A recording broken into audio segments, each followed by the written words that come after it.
The missing link of the trigger.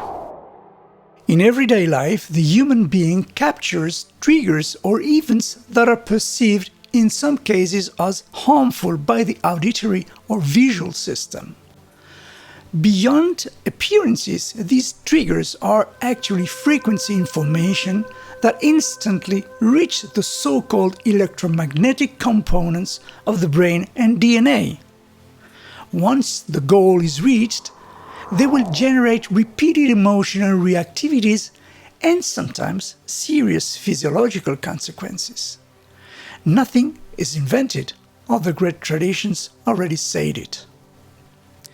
Once a trigger is perceived by one of our five senses, an emotional reaction instantly manifests itself.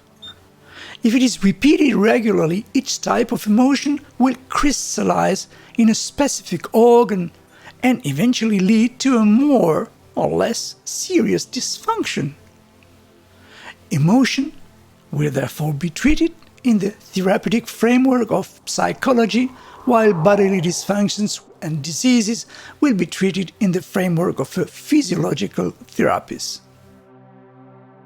There remains the problem of triggers that never stop intervening because they are part of life, and their frequency nature forced us to find a frequency solution. This is, of course, the quantum sonology that will purely and simply disable the trigger at the very moment it occurs. How?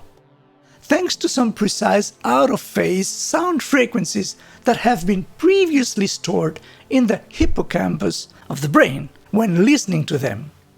The absence of emotional reactivity means that its physiological consequences are also absent. The trigger timeline and its memories. In phase 1, the timing of a trigger begins with an event whose transmission frequency is in a very high range. It is therefore called a scalar wave, that of a noise, a sound, a word, an act, an image, or behavior, etc. In phase 2, it actually occurs at the same time as phase 1. The emission and reception of the scalar wave of the trigger are simultaneous. We are there in the field of information conveyed according to the principle of quantum entanglement, therefore immediate.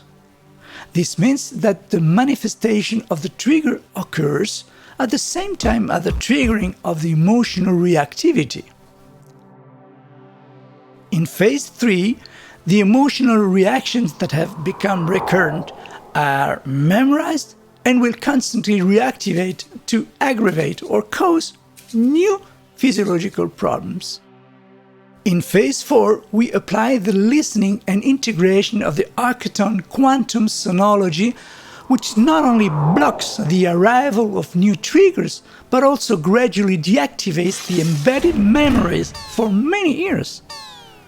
The on-the-spot deactivation of all triggers that occur in everyday life or those that have been present for years plays a decisive role in psychophysiological therapies that are applied under the simultaneous action of archeton's quantum sonology. That's why the deactivation of the trigger is so vital in our everyday life.